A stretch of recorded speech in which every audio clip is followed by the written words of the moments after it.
Welcome to our channel. Today we how to invest in Pinterest Inc. Beginner guide step by step clearly.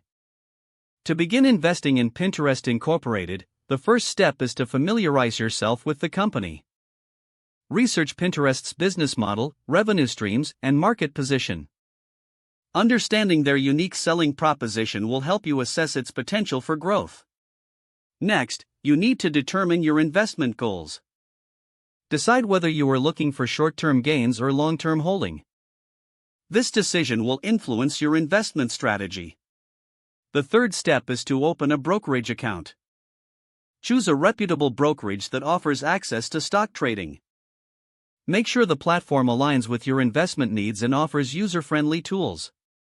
Once your account is set up, you can fund it. Transfer money from your bank account to your brokerage account to make your first investment.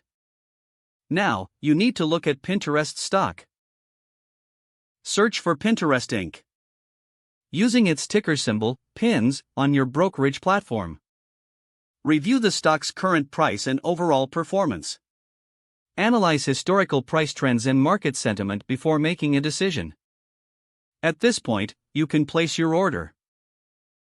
Decide how many shares you wish to buy and select the type of order you want to place. You can choose between a market order or a limit order, depending on your strategy. After placing the order, monitor your investment. Keep track of Pinterest's performance, market news, and any changes in company fundamentals.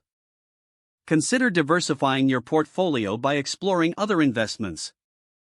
This can help mitigate risk associated with holding a single stock. Finally, review and adjust your investment strategy as needed. Stay informed about Pinterest's developments and economic trends that could affect its stock price.